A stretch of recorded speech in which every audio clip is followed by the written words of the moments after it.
Senhoras e senhores, boa noite. Eu sou o Coronel Rafael, primeiro vice-presidente do Instituto de Geografia e História Militar do Brasil, e nós estamos hoje aqui numa atividade extraordinária, digamos assim, né? Nós não costumamos fazer lives, sessões à noite, né? E nem nas segundas-feiras, normalmente as fazemos na terça, mas nós quisemos aproveitar a generosa oferta do nosso confrade, professor Dr. Raoni Rajão, lá da Universidade Federal de Minas Gerais, falando a partir lá de Belo Horizonte, que vai nos brindar com uma palestra muito interessante em um assunto do momento, que é a COP30, e que a Coronel Secomandi está entrando. Seja bem-vindo, Coronel Secomandi. Que é um assunto do momento, palpitante, né? Ele vai falar especificamente da geopolítica associada à COP30 e às outras conferências climáticas que aconteceram já desde há algum tempo, né? 30 anos, né, basicamente. Um assunto que divide muita gente, né? E isso é bom porque daí surgem os melhores debates. Então, já falei do professor Dr. Raoni Rajão, nosso confrade do Instituto, associado correspondente do Brasil, e é professor, doutor e docente da Universidade Federal de Minas Gerais. Vou me furtar aqui a ler todo o roteiro, todo o currículo do professor Raoni Rajão, até porque eu não o tenho. Então, não poderia ler de qualquer maneira. Mas só de falar do professor Raoni Rajão, todos nós já sabemos que será uma palestra, uma conferência muito importante, muito esclarecedora, haja vista a experiência e o conhecimento que o nosso confrade, professor Raoni Rajão, apresenta. Mais uma vez, professor, então, em nome do general Bergo, presidente, que está em outro evento agora, não pôde se fazer presente aqui, eu agradeço, em nome do Instituto, então, a sua disponibilidade para nos ministrar essa palestra. O senhor vai fazê-la em cerca de 45 minutos, né? Não precisa se ater a esse tempo exato, pode ser um pouquinho mais, um pouquinho menos, não tem problema, ok? Então, professor Raoni Rajão, a audiência é sua, por favor, pode começar. Excelente, boa noite a todos, né? Boa noite, Coronel Rafael, prazer estar aqui com vocês, né? E obrigado aí por, né, a partir de uma conversa interna, né, no WhatsApp do grupo, né, surgiu, né, esse tema, né? E eu achei que era interessante, inclusive, até para ajudar a divulgar, né, o entendimento sobre como que se deu historicamente, né, a construção dos acordos sobre o clima e qual foi especificamente o papel do Brasil nesse processo, né, visto que não é algo meramente ambiental, né, é algo que também tem impactos geopolíticos importantes, que eu vou estar enfatizando aqui, né? Então, vou compartilhar aqui a minha tela, você vai conseguir ver em breve minha apresentação. Perfeito. Então, muito brevemente, né, assim, a pergunta que nós estamos buscando responder aqui, né, é entender quais foram os desafios geopolíticos enfrentados pelo Brasil, né, o Brasil que eu me refiro ao Estado brasileiro, né, o Estado soberano brasileiro, ao governo brasileiro, mais do que toda a sociedade, né, que tem várias perspectivas, mas ao Estado brasileiro, nas conferências da ONU, né, obviamente com o recorte das conferências ambientais.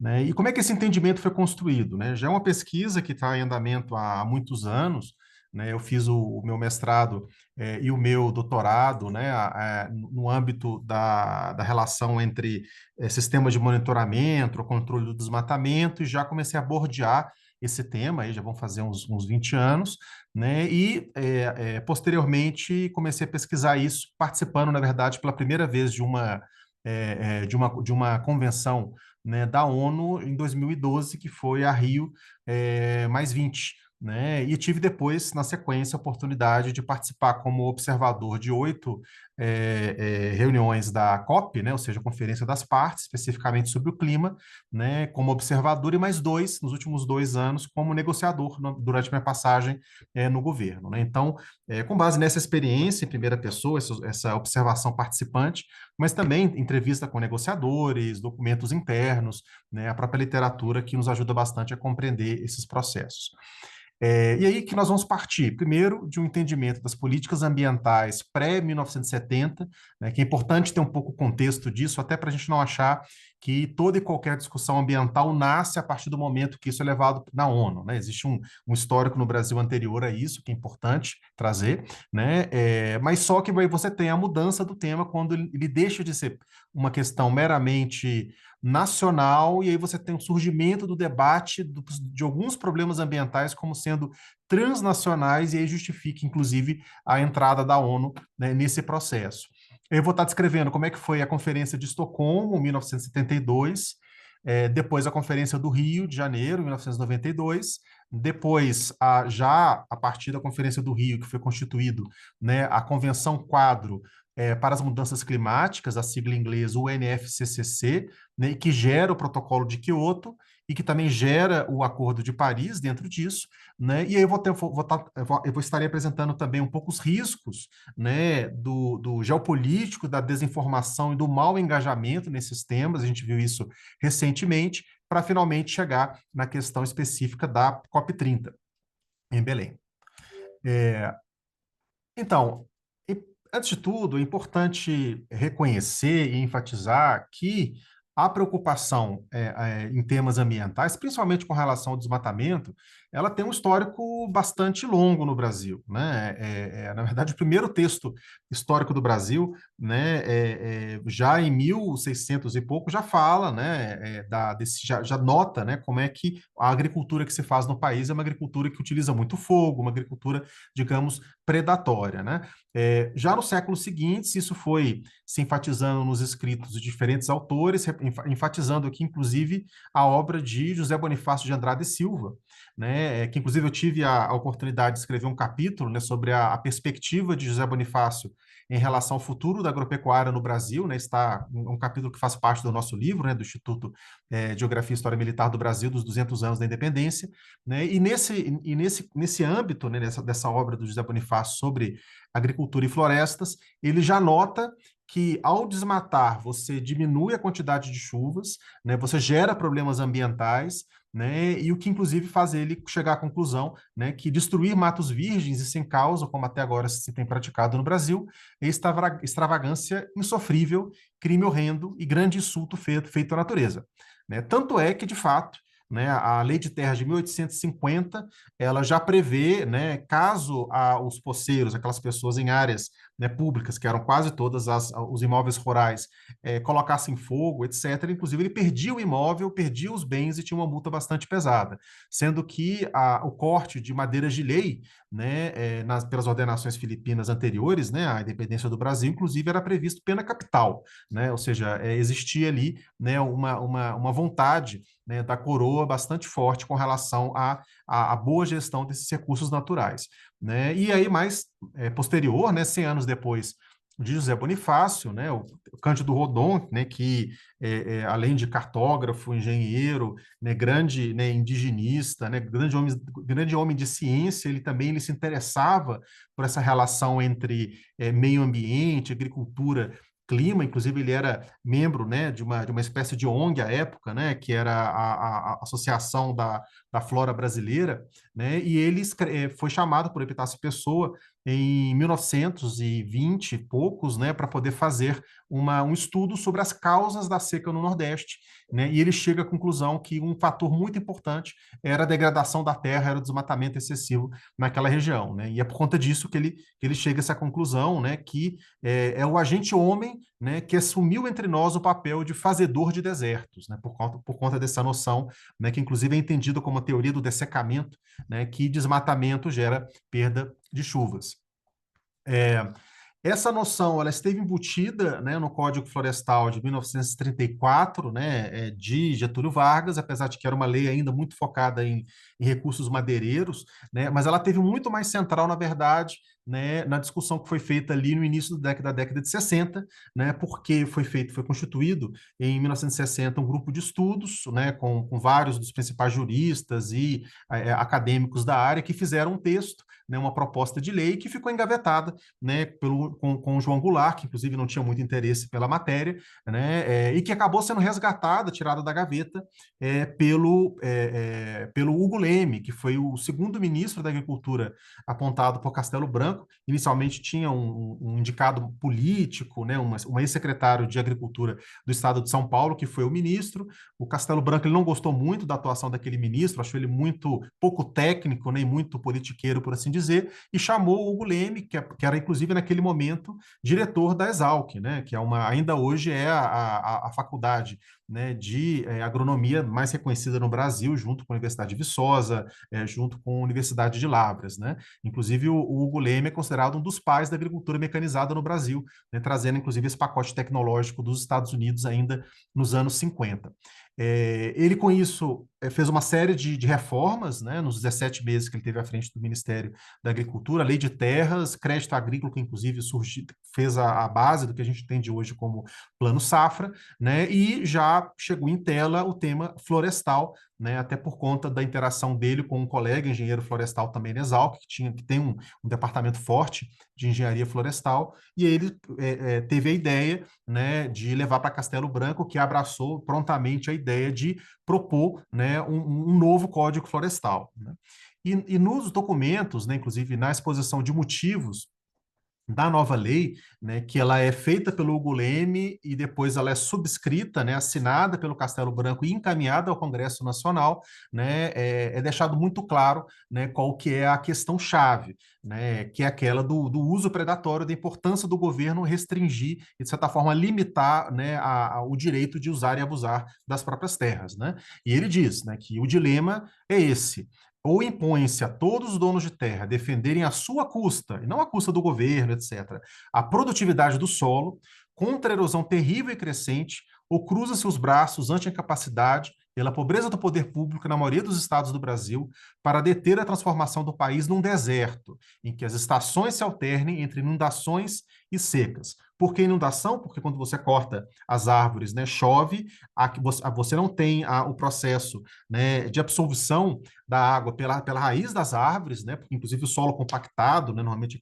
aquelas áreas bastante degradadas, principalmente pelo gado, escorre a água toda de maneira muito rápida para o fundo do vale, gerando uma inundação e aí gerando esses danos, ou secas, né, porque se a água não é absorvida pela raiz das árvores, você tem, né, as próprias nascentes secam mais cedo, você tem, além do próprio processo da evaporação, né, de umidade das árvores, que contribui para o clima local, né? Por isso que ele entende que sem essas florestas, você vai ter inundações e secas que são devoradoras de todo o esforço humano.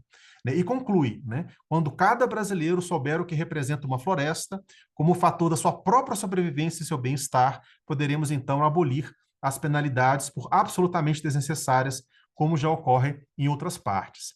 Né? E com isso, né, o projeto de lei que é entregue, na verdade, eles pegam o projeto de lei desenvolvido anteriormente, no início da década de 60, que previa 20% de conservação em todos os imóveis, e inclusive criam um caso específico para a Amazônia, obrigando a conservação de pelo menos 50% na Amazônia especificamente, né? E dizendo, inclusive, né, que fica, na verdade, até interessante a formulação, que, primeiro, no artigo 15, né, fica proibido qualquer forma de exploração empírica da floresta amazônica, ou seja, primeiro tem que ter um plano técnico e depois tem que explorar, e enquanto não for definido quais são esses planos técnicos, artigo 44, explora-se a metade. Ou seja, é da metade para menos, né? Já existe essa noção, né? E, inclusive, Castelo Branco, provavelmente já prevendo, né, que o Congresso Nacional, que sempre teve uma base, né, ligada ao agronegócio muito forte, poderia ter alguma resistência, ele encaminha com base no artigo 4 do ato institucional, do primeiro ato institucional, que dizia ou 30 dias, ou o Congresso Nacional aprecia em 30 dias, inclusive tendo um ônus de uma rejeição de uma proposta presidencial, ou está aprovado automaticamente. né? E aí o Congresso se mobilizou muito rapidamente, apreciou, inclusive teceu muitos elogios, né, à proposta que foi aprovada ali com uma votação muito expressiva. Então, para dizer, né, não é a preocupação ambiental, em particular com a Amazônia, não nasce a partir do momento que isso é discutido na ONU, né? Ele existe um histórico, existe uma trajetória, né? O que muda, né, é que a partir da década de 70 se consolida um debate sobre como que os problemas ambientais não só são nacionais, que são limitados ao próprio território nacional, mas são de fato transnacionais, né? E aí você tem uma série de casos afetando principalmente os países desenvolvidos, né? Você tem ali o problema do smog, né? Aquela mistura de garoa com poluição, com fumaça, né, muito comum em Londres, né, que é muito, inclusive, ligado às termoelétricas, à queima de combustível fóssil ali no entorno. Você teve ali, na década de 50 e 70, um caso muito emblemático de contaminação por mercúrio na cidade de Minamata, no Japão, né, onde muitos pescadores, né, tiveram problemas neurológicos seríssimos, porque tinha uma indústria que lançava mercúrio diretamente nas águas, o mercúrio acabava no peixe, esses pescadores consumiam esse peixe, né, e gerando ali uma série de consequências. Houve também, né, na década de 50, 60 e 70, problemas bastante graves com chuva ácida, principalmente na Europa, né, onde essa chuva ácida, inclusive, ela circulava, né, porque você tem, às vezes, um país principalmente queimando carvão, esse carvão, né, gera, né, ácido sulfúrico que vai para a atmosfera, né, e, e depois ele cai em forma de água junto com a chuva. E tem, por exemplo, o caso aqui, né, emblemático, né, do castelo de Herzen, na Westfália, na Alemanha, onde foi tirada a foto de uma escultura em 1908, e já ela completamente desfigurada, derretida pela chuva ácida que aconteceu nas décadas seguintes, né? Um outro ponto importante é a Primavera, né, silenciosa, né, o trabalho ali da Rachel Carson, nos Estados Unidos, né, que notou que a partir da ampla aplicação de DDT, né, aquele pesticida, se você tem um aumento da produtividade no curto prazo, né, porque você diminui principalmente os insetos, só que você acaba com os insetos, você mata os pássaros de fome, né? Então, gerou-se aí o que ela chamou de primavera silenciosa por conta da ausência desses pássaros com grandes danos à biodiversidade, e também os casos aí de maré negra na Bretanha, né? Ou seja, você tem ali uma situação onde um navio indo de um país terceiro no Canal da Mancha, ele afunda nesse navio de petroleiro, gerando ali uma maré, né? Uma poluição de larga escala ali na Bretanha, né? Ou seja, começa a se consolidar, né, entre diferentes atores essa ideia que, além de toda a mobilização social, exemplo, né, do Dia da Terra, né, em 1970, que juntou, né, desde os hippies até os batistas, né, teve um movimento aí bastante amplo de todo o espectro político, né, e aí os tomadores de decisão começaram a entender que a questão ambiental, de fato, era algo que ia além do problema nacional, do problema local, né, e aí a importância de debater isso também em âmbito internacional.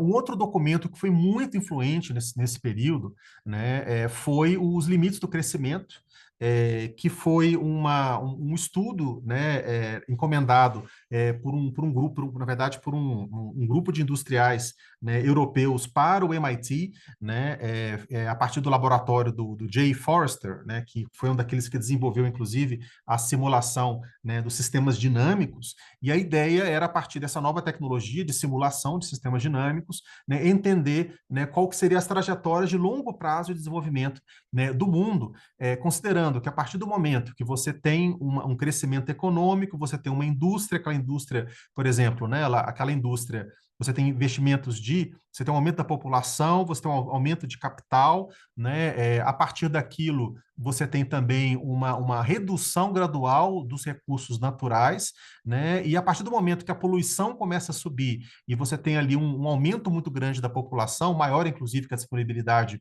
né, da produção, você começa a ter uma queda da qualidade da vida, né, de vida, e em um certo momento, por conta do aumento a partir do momento que começa a ter mais mortalidade, também por conta da poluição do que nascimentos, você começa a ter também uma queda da população mundial, né?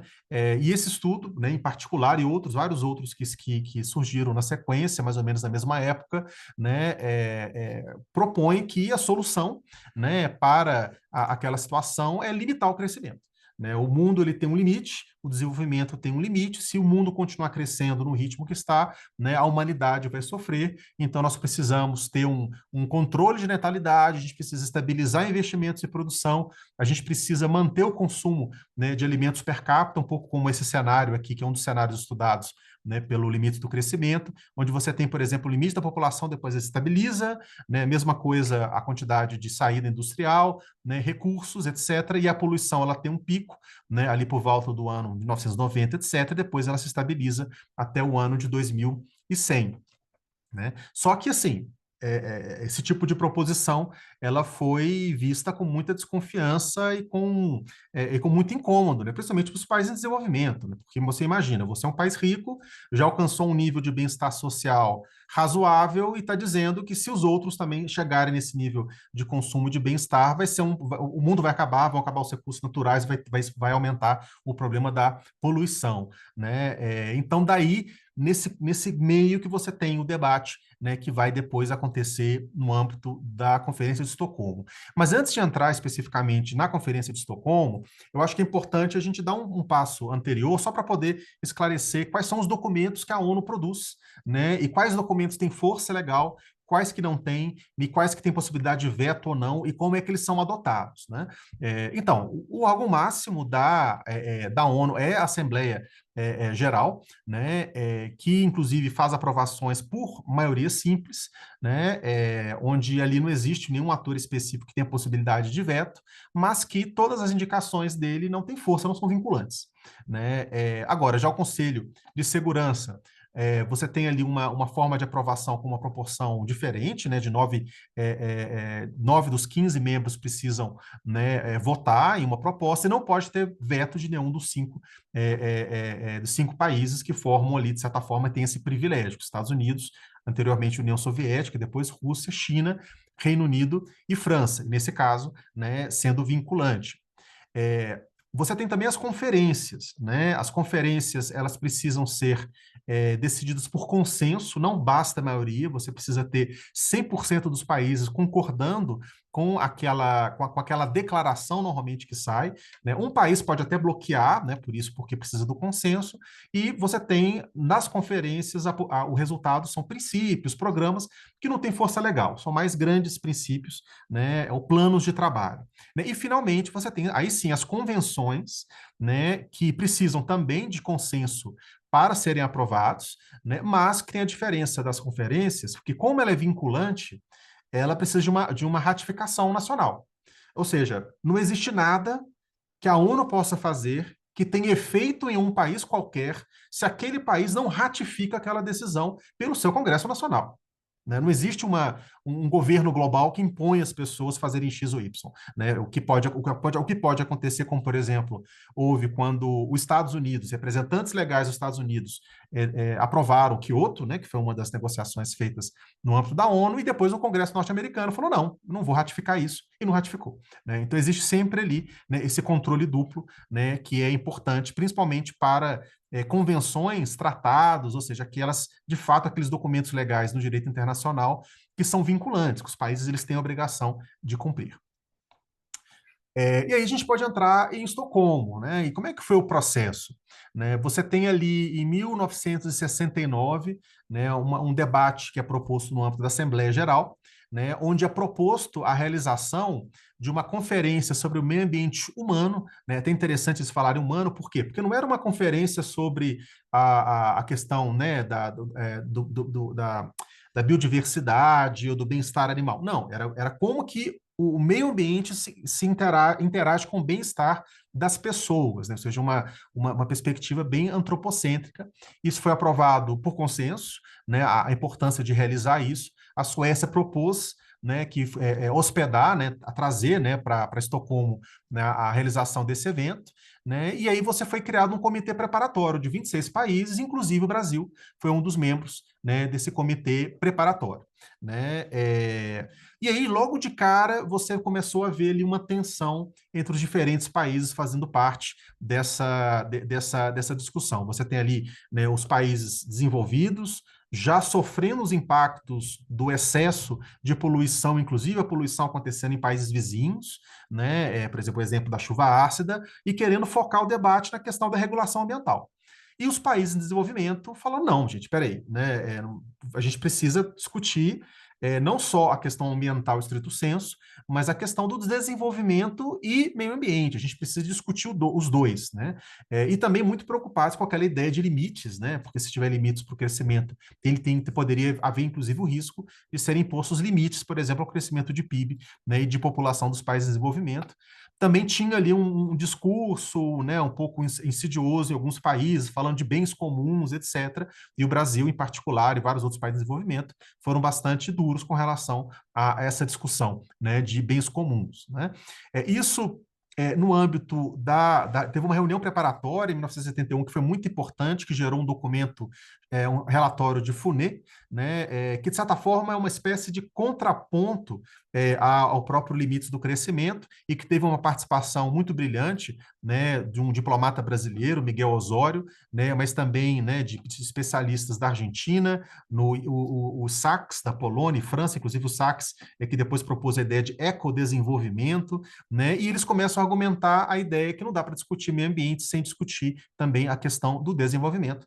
E o Maurice Strong, que é um canadense, né, ligado a questões ambientais no governo do seu país, um diplomata, ele é escolhido para ser o presidente da Conferência de Estocolmo e temendo que fosse uma conferência vazia, só com países ricos, né, e que não tivesse esse apelo global, ele aceita, ele entende a importância também de incluir a questão do desenvolvimento no escopo dos debates, né? E aí você tem, né, um debate bastante acalorado entre os diferentes membros no decorrer da própria conferência, né? Inclusive você tem ali no caso da comitiva brasileira, ela foi liderada pelo general José Costa Cavalcante, né, ministro do Interior, inclusive o mesmo ministro responsável pelo Plano Nacional de Integração também, né? Vale lembrar, e com, por exemplo, uma declaração que ficou bastante famosa da Indira Gandhi, né, que é essa senhora aqui que está sendo recebida pelo Maurice Strong, né, que ela é uma das duas, porque só teve dois chefes de delegação em Estocolmo, né, talvez porque o tema ainda não era considerado tão importante. Uma foi Indira Gandhi e a outra foi a primeira-ministra da própria Suécia, né, e ela falou, Indira Gandhi chegou famosamente disso, né, que a pobreza é o maior poluidor, né, a fonte, né, dos problemas ambientais, em primeiro lugar, é o problema da pobreza. Então a gente precisa lidar com a pobreza, né, para poder também lidar com problemas ambientais. Com isso, você tem o Brasil liderando junto com a Índia uma posição, né, dos países em desenvolvimento, né, que consegue de fato direcionar o texto, né? Isso é muito importante, né? E o que você tem ali, de certa forma, né, como ponto importante, né? Você tem a introdução do tema do desenvolvimento, que vai ganhando cada vez mais espaço nas negociações ambientais da ONU, vocês vão ver, né? Foi criado também o Programa das Nações Unidas para o Meio Ambiente, o PNUMA, né, que seria o órgão especializado no tema, e a declaração foi aprovada por unanimidade, exceto uma briga entre o Brasil e a Argentina, que não tinha nada a ver com uma questão especificamente ambiental. Por quê? Porque naquele momento o Brasil estava desenvolvendo, estava construindo, né, junto com o Paraguai, Itaipu. E os argentinos estavam muito preocupados com Itaipu, né, por dois motivos. O primeiro motivo é porque ele controla ali a entrada de água da água da Bacia do Prata, né, mas também, né, o que poderia, por exemplo, ocasionar com Buenos Aires caso Itaipu seja, por exemplo, implodida e toda a água acumulada em Itaipu escorra na direção do Rio da Prata de maneira instantânea, né? E aí houve um dos princípios que foi debatido, né, era o seguinte, né, primeiro teve a posição que o Brasil, inclusive, concordou, né, que todas as informações pertinentes, né, de riscos, etc., devem ser fornecidas pelos estados para evitar o risco de resultados adversos significativos no meio ambiente de áreas fora da sua jurisdição. Ou seja, se, por exemplo, você está, no caso, desenvolvendo Itaipu, aquilo vai diminuir a quantidade de água na direção da Argentina, aquilo tem que ser informado pelo Estado, né, com espírito de colaboração, etc. Só que a Argentina, ela fez questão de incluir, né, essa segunda parte aqui, em brackets, né, que o pessoal chama na linguagem da negociação, né, que essa informação ela deve ser prestada quando solicitada por quaisquer partes interessadas, ou seja, gera não uma possibilidade do Estado, de maneira voluntária, prestar essas informações, mas uma obrigação. Né? E o Brasil teme, né, que informações que poderiam ser sigilosas, informações, né, que poderiam ser, né, sensíveis, tivesse obrigação de informar, ou até mesmo que houvesse ali uma espécie de excesso de demandas, né, para poder paralisar a equipe técnica de Itaipu e a obra não avançar. Né? Eventualmente, esse tema ele foi retirado, né, que era o princípio 20, ele não foi encaminhado para a publicação, né, dos resultados finais de Estocolmo, e acabou que na própria Assembleia Geral, o Brasil e a Argentina, depois com mais calma, produziram um texto, né, que chega mais ou menos nas mesmas conclusões, mas sem uma obrigação, né, de fornecer essa informação como os argentinos tinham colocado inicialmente. Né? Até porque a gente tem que lembrar que na década de 70 a principal tensão geopolítica com o Brasil era com a Argentina, né? Tanto é que a grande parte das organizações militares estavam concentradas ali na fronteira até hoje, né? E não, por exemplo, na Amazônia. E aí, olhando já especificamente o que foi decidido, né? Por exemplo, no princípio 1, né, fala-se do direito ao meio ambiente, né, e o dever do Estado, né, ou seja, que os seres humanos eles têm o direito a uma condição de vida adequada em meio ambiente de qualidade, e o Estado tem que fornecer, né, é responsável por proteger e melhorar o meio ambiente, ou seja, essa ideia do meio ambiente como um bem comum, e o Estado que tem que proteger. O Estado não pode simplesmente dizer às empresas que se resolvam, a população que compre máscara para poder não respirar o ar poluído, né? É função do governo, né, fornecer esse tipo de apoio, né? Tanto é que a partir de Estocolmo, em 1972, que começam a surgir efetivamente os ministérios do meio ambiente, inclusive, né, a Secretaria Especial, né, de Meio Ambiente, que foi criada pelo Médici em Brasil em 1974, 2 anos depois de Estocolmo. Você tem também uma reafirmação, isso muito vindo da posição do Brasil e dos países em desenvolvimento, sobre a soberania sobre os recursos, né, mas, ao mesmo tempo, a responsabilidade por danos transfronteiriços, ou seja, reafirmando o direito do Estado explorar os seus recursos, não pode ter uma imposição externa negando esse direito, né, mas que, ao mesmo tempo, ele tem que tomar o cuidado para que a poluição, por exemplo, acontecendo em um Estado, não impacte os seus vizinhos. A obrigação de controlar e prevenir poluição, né, expressa aqui em vários princípios, e o ponto que está incluído no princípio 8, 11 e 12, que é a integração entre meio ambiente e desenvolvimento, que inclusive veio ali do relatório de Fouet, né? Além que é um outro elemento muito importante também, que a cooperação internacional tende a acontecer onde quem é mais rico, os países já desenvolvidos, eles têm que apoiar tecnicamente, financeiramente, os países em desenvolvimento para que eles possam se desenvolver de maneira sustentável para poder utilizar a linguagem atual. Isso também surge aí na Conferência de Estocolmo. Depois, vários desses princípios, eles vão se consolidando em negociações futuras e documentos futuros. Um que foi bastante importante é o relatório de Brundtland, né, onde, inclusive, é consolidada a ideia de desenvolvimento sustentável como tendo 3 pilares, ou seja, ele precisa, obviamente, garantir a conservação de recursos naturais, né, e limitar os impactos ambientais, mas também reduzir desigualdades e garantir bem-estar humano e também gerar riqueza e eficiência produtiva. Então, toda vez que você fala de desenvolvimento sustentável, você precisa sempre garantir que os 3 pilares estão sendo abarcados, né? E com isso acaba consolidando essa posição do Brasil, né, indo contra a ideia inicial dos países desenvolvidos de ter um espaço de debate específico para o meio ambiente. Agora não, a partir, inclusive, né, do relatório de Brundtland, né, toda vez que você fala de meio ambiente, você tem que falar de desenvolvimento sustentável, então você tem que falar de desenvolvimento também. E aí vem um pouco como que se deu, né, em particular, a situação do Brasil, né, porque o tema ambiental, né, principalmente a questão do desmatamento, era visto como um problema de gestão local, né, inclusive, no primeiro momento, né, a mídia internacional, quando ela recebeu notícias sobre a abertura da Transamazônica, etc., aquilo foi comemorado, foi visto como um grande salto no desenvolvimento, né, como finalmente, né, o ser humano vence a última barreira da natureza, etc. Então essa era um pouco a narrativa, né, que se tinha à época, né, principalmente no início da década de 70, né, mas já para o final da década, para meados da década de 80 para frente, a situação começou a mudar muito, né, inclusive com o entendimento que o desmatamento é algo negativo, é algo que tem impactos também, né, globais, né, tanto é que até tem uma famosa capa da revista Time, né, que inclusive ele até fala, né, que depois de anos de inatenção, finalmente o mundo inteiro acordou, né? Salve a floresta, né? Esse é o grande, né, o grito, né, de conservacionistas já há muito tempo, agora está sendo ouvido também por políticos púditos, né, ou seja, também até mesmo os conservadores e até mesmo rockstars, né, que é referência inclusive ao Sting, ao Raoni, que tinham aí que faziam, né, toda uma campanha nesse sentido.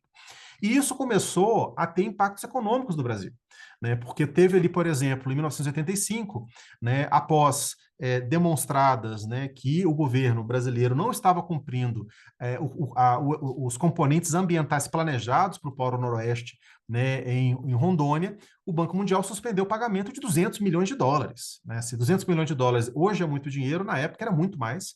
Né? E o Brasil, imagina, né, com hiperinflação, né, com uma moeda muito inconstante, era a forma que o Brasil tinha para poder fazer grandes obras de infraestrutura através de empréstimos internacionais. Né? Enfim, Itaipu foi feito com empréstimo internacional, né, a própria, né, Ponte Rio-Niterói, enfim. Né, e o Brasil estava tendo esse impedimento, esse bloqueio acontecendo. Tanto é que aqui a notícia, né, de 1985 mostrando como que os empréstimos, né, feitos pelo Banco Mundial foram subindo muito ano a ano. Né, tanto é que no começo aqui, né, dos anos 70 não passava ali de 400 mil dólares, 200 mil dólares por ano, chegou a 2 bilhões, né, em 1882 e em 84 já caiu, né, para menos de 400 milhões, porque teve esse recurso aqui que foi paralisado, tendo efeitos também indiretos. Né?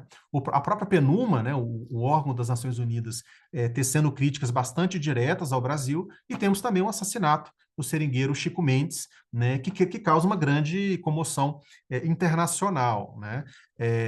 Isso faz com que o Brasil ele veja a necessidade, né, de recuperar aquele soft power, né, de recuperar aquela capacidade de convencimento, de inserção nas negociações internacionais, que inclusive caracterizou a atuação do Brasil em 1972 em Estocolmo.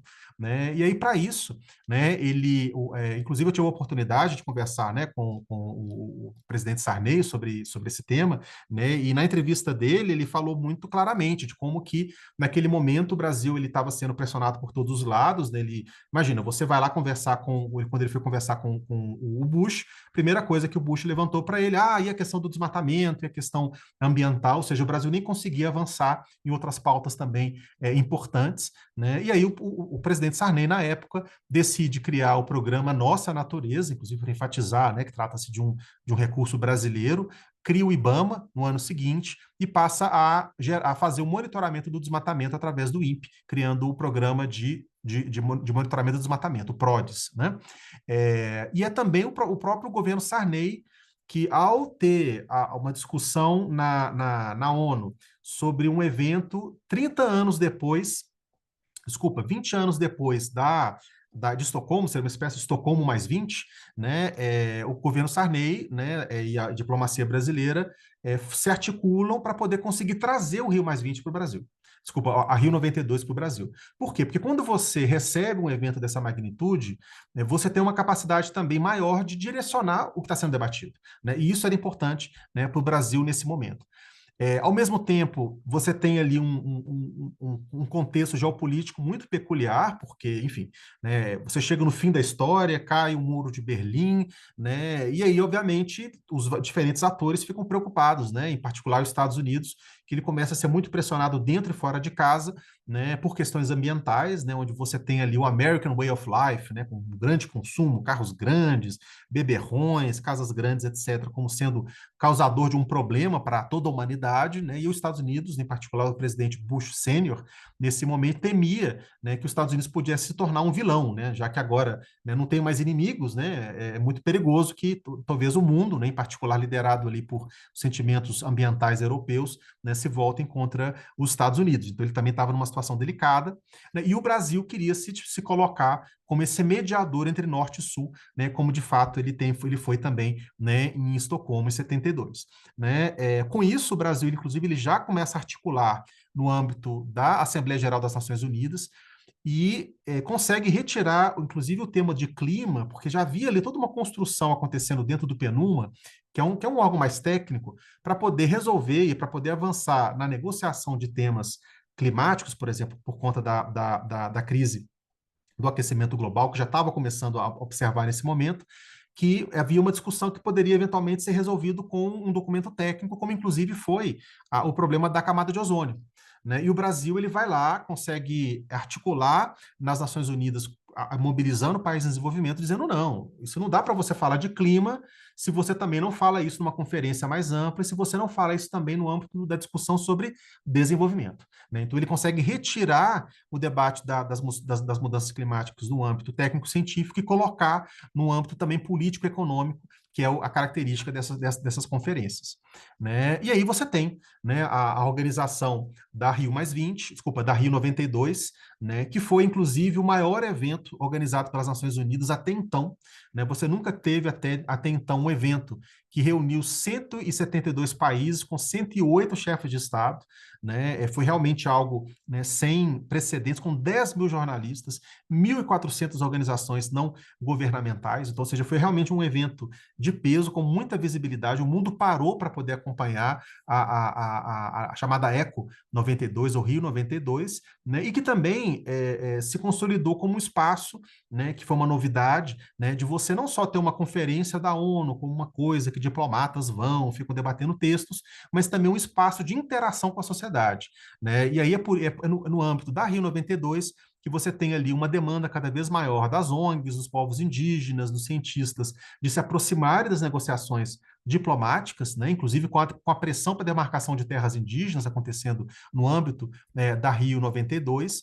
Né, você tem também uma outra coisa que acontece nos espaços extraoficiais, porque, assim, convenção é uma negociação de texto diplomático. É o que acontece, né, seguindo todo o regramento da ONU. Só que as convenções, né, elas se tornaram também, e as próprias COPs, um espaço onde você tem essas interações, onde inclusive governos vão fazer promessas que estão fora das negociações formais e também, cada vez mais, uma plataforma de negócios verdes no setor privado. Né? Por acaso eu estava, né, eu faço parte de um grupo, né, onde você tem setor privado, né, pessoas de altíssimo nível, principalmente do setor florestal de diferentes países, e conversando com um diretor, né, de toda a parte internacional de florestas, né, de um grande banco. Ele me falou que perguntei para ele se ele vai para a COP, né, agora em Belém. Ele falou: não, não, a gente tem que ir, porque é lá que está todo mundo, lá que estão todas as empresas, que estão todos os bancos, que está o governo, né, é o espaço de fato de se fazer negócio. Né? Então, isso é algo que também foi se consolidando e começando a partir da Rio 92 e depois ganhando cada vez mais espaço. E aí, o que saiu do documento? Né? O que foi, de certa forma, a conclusão formal, né, da Rio 92? A Declaração do Rio sobre o Meio Ambiente, né, com 27 princípios. Né? Você tem também, né, inclusive, no princípio 2, né, reafirmando o direito soberano de países, né, explorarem seus próprios recursos naturais. Você tem a Agenda 21, né, que aí dali que vem os objetivos do milênio, os objetivos do desenvolvimento sustentável, né, que são declarações, ou seja, são princípios que não são vinculantes. Houve uma pressão muito grande para poder estabelecer uma convenção, né, ou seja, em vez de uma declaração vinculante, vai estabelecer uma convenção vinculante ligada à proteção de florestas, né, vindo dos G7, dos países mais desenvolvidos. O Brasil conseguiu muito habilmente contornar isso, transformando isso numa declaração, ou seja, algo que são os princípios, né, mais amplos sobre a floresta, portanto, um documento não vinculante. né? E aí você tem aqui um pouco já para poder mostrar essa arquitetura, né? Você tem aqui os limites do crescimento, o relatório de FUNEX que nos leva à conferência sobre o meio ambiente humano. Você tem o relatório de Brundtland que consolida o conceito de desenvolvimento sustentável. E depois você tem 92, olha como é que já muda o nome. Já é a Conferência sobre Meio Ambiente e Desenvolvimento, né? Ou seja, não se fala de meio ambiente sem falar de desenvolvimento, né? E depois, né, inclusive zerando a conta, né? Tanto é que Rio não é Estocolmo mais 30, né?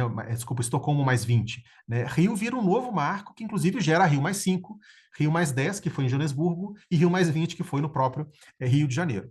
E essa convenção também foi muito importante, essa conferência, porque aí sim ela gerou convenções vinculantes, né, que inclusive necessitaram de ter uma ratificação pelo Congresso brasileiro e congressos mundo afora. A Convenção Quadro das Nações Unidas sobre o Clima, ou seja, foi uma decisão de processo para poder estabelecer regras específicas, já que o tema climático é muito importante, né, e muito complexo. Convenção da Biodiversidade Biológica, na Diversidade Biológica, o CDB, e logo na sequência também foi feita a Convenção das Nações Unidas para a Desertificação, ou seja, são as chamadas três convenções do Rio, né? E a COP, obviamente, a COP do clima, porque normalmente fala. Na verdade, o tema climático ficou tão importante que, apesar de COP, que é a Conferência das Partes, significar reunião, seja das três convenções, ela acabou virando sinônimo de Convenção de Clima, né? E, tipo o Bombril, né? Virou a COP virou, né, algo vinculado a clima especificamente. E aí você tem, dentro da Convenção Quadro, o que se decide? Né? Logo no preâmbulo, os países em desenvolvimento, em particular o Brasil, né, mas não só, conseguiram deixar claro que queremos limitar a quantidade de emissão, estabilizar o clima, mas uma parcela das emissões originárias dos países em desenvolvimento crescerá. Ou seja, vai ter crescimento desses países, então a emissão desses países também vai crescer. Né? E foi estabelecido um princípio que é muito central até hoje, né? Que é o das responsabilidades comuns, mas diferenciadas e respectivas capacidades. Ou seja, a ideia é: todo mundo tem responsabilidade em cuidar do meio ambiente, tem responsabilidade de cuidar do clima. Só que os países que se desenvolveram primeiro, que começaram a emitir primeiro, e que causaram o problema, inclusive, das mudanças climáticas para começar, eles têm uma responsabilidade maior. E eles também têm mais capacidade. Então, eles têm que nos ajudar, eles têm que ajudar os países em desenvolvimento de maneira mais significativa, que é o chamado princípio da diferenciação. Né? Na COP não aconteceu muita coisa nos anos 90, né? E no final dos anos 90 que foi aprovado já o protocolo de Quioto, né? E que, inclusive, consolidou essa separação entre países desenvolvidos e de desenvolvimento, estabelecendo que você tem países anexo 1, né, que são aqueles praticamente do norte global. Esses, sim, são obrigados a ter reduções concretas de gás de efeito estufa, e os países em desenvolvimento, eles não têm obrigações. Eles têm somente que relatar as emissões que estão acontecendo nos países deles, né? E aqui um pouco, né, a divisão entre os vários países, inclusive com destaque à Alemanha. A Angela Merkel era ministra do meio ambiente, né, e ela, inclusive, se impôs, né, um peso muito grande, que foi o país que mais prometeu reduzir emissões, foi a Alemanha. Ela já estava contabilizando que com a desindustrialização da Alemanha Oriental, aquilo mais ou menos poderia acontecer, né? E vários outros países, por exemplo, com os Estados Unidos também tendo que reduzir 8%. Só que, como eu disse, né, todo protocolo, toda convenção, né, que implica em obrigação precisa ser ratificada pelo país, independente do que os negociadores, independente do que os diplomatas negociarem nos países de origem. Né? E o que aconteceu especificamente nos Estados Unidos é que partiu-se de uma posição onde relativamente poucos, né, inclusive republicanos, entendiam que a questão climática era exagerada, né? No caso aqui 34%, e começou uma campanha, né, de muito sucesso, organizada e paga pelas empresas de petróleo, para fazer com que a população americana cada vez mais defendesse a ideia que mudança climática não existe, é uma mentira, está aqui para poder parar nosso desenvolvimento, etc. Né? Tanto é que tem um trabalho muito interessante feito por uma historiadora da ciência de Harvard, chamada Naomi, né, chamada Naomi, que ela, Oreskes, né, que ela chega à conclusão, inclusive, que os mesmos atores que estavam trabalhando para a indústria do tabaco, para poder dizer que cigarro não gerava câncer, são os atores que, inclusive, depois foram trabalhar para as indústrias do petróleo. As mesmas pessoas mesmo, né? Físicos, pessoas que tinham uma certa, né, algum diploma para poder mostrar, mas que os foram utilizados, inclusive, para poder defender esse tipo de posição. Conclusão, Estados Unidos não ratificou o protocolo de Quioto, portanto, ficou fora do protocolo de Quioto, né, porque não é obrigatório, né, e foi necessário esperar até 2002, porque para o Quioto entrar em vigor, 50% dos países tinham que aderir. Vou passar um pouquinho mais rápido aqui, tá. Mas aí começou-se o debate sobre o futuro, né? Em particular, a partir do momento, né, que observou-se que, enfim, imagina, nos anos 20, 40, 60, né, as emissões de gás de efeito estufa eram praticamente dos países desenvolvidos. Né? E tanto é que o acúmulo, né, que imagina a área desse triângulo aqui de baixo, né? O acúmulo de emissões a partir dos países desenvolvidos, ela é maior do que em desenvolvimento. Só que a partir dos anos 2000, né, principalmente por causa do crescimento da China, você tem uma explosão, né, da quantidade de gás de efeito estufa acontecendo também das emissões dos países em desenvolvimento, e aí os países desenvolvidos começam a questionar, poxa, faz sentido a gente manter esse mundo separado em dois blocos? Né? Inclusive, eu entrevistei um negociador dos Estados Unidos que me relatou que estava, né, participando de uma negociação com os europeus dizendo: será que a gente reduz as emissões em 27% ou 30%, etc, etc. E aí ele falou na reunião: gente, esses 3% que vocês estão debatendo é um mês de emissão da China, isso não vale nada. Se a China não fizer nada, também a questão climática vai continuar sendo grave, etc, etc. Então começou a haver ali toda uma pressão, né, para que um novo acordo fosse desenhado com responsabilidades maiores dos países em desenvolvimento. Né? E aí você começa a ter esse puxa-empurra, né? Onde países do norte global, né, onde a União Europeia queria, na verdade, metas para todo mundo, mas os Estados Unidos, porque não conseguiu já aprovar, ratificar Kyoto, ele falou: não, a gente precisa de flexibilidade, ou seja, a gente precisa fazer menos do que estamos fazendo hoje, né? Olhando para as contribuições atuais das emissões globais, principalmente vinda da China, né? E dizendo que a diferenciação, ela não, o mundo já mudou, né? Não dá para poder aplicar a diferenciação da Conferência do Rio de 92 para o mundo atual. Enquanto o Sul Global falando: poxa, não, a gente precisa de metas duras para os países de desenvolvimento, para os países desenvolvidos, olhar para o histórico de emissões, né, e buscar essa diferenciação histórica, inclusive é resultado, né, de relação de colonizadores, né? E isso foi debatido inicialmente em Copenhague, né, onde houve inclusive uma grande tensão entre Estados Unidos e China. Obama, né, foi lá dizendo que a China não publicava dados confiáveis, houve toda uma reação bastante dura. Né? Houve também um fracasso da Dinamarca enquanto negociadora, né? Ela realmente foi muito fraca do ponto de vista de capacidade de articulação. Né? E aí houve, porém, um momento que um pouco significativo, que até eu coloquei essa foto aqui, porque os países insulares, os países menores, começaram a sair, né, da conferência, né, e aí chegou o Brasil, né, e os Estados Unidos e a Alemanha tentando um pouco salvar o acordo, né, fazer alguma coisa com aquilo, porque senão fica um vexame muito grande. Aí, China, Brasil e Índia, né, foram para uma salinha começar a negociar o que poderia se salvar daquela situação. E aí o Obama fica sabendo dessa reunião, bate na porta, não espera ninguém falar que pode entrar, já entra, já puxa uma cadeira, já senta e já começa a se debater. Né? Ou seja, a Copenhagen foi um fracasso, mas, ao mesmo tempo, ela reforçou essa ideia que as COPs, né, também são um espaço central para a discussão geopolítica. Né? E aí você tem, finalmente, o Acordo de Paris, que ele é aprovado em 2015. O Brasil, inclusive, teve um papel muito importante como parte do BASIC, né? Ou seja, ele criou um bloco de... Imagina o peso de você ter Brasil, África do Sul, Índia e China no mesmo bloco. Né? Imagina o peso do PIB, o peso em termos de crescimento, inclusive potência até mesmo militar. Né? Então foi um dos momentos mais altos, inclusive, de capacidade de projeção de poder brasileiro nas conferências. Né?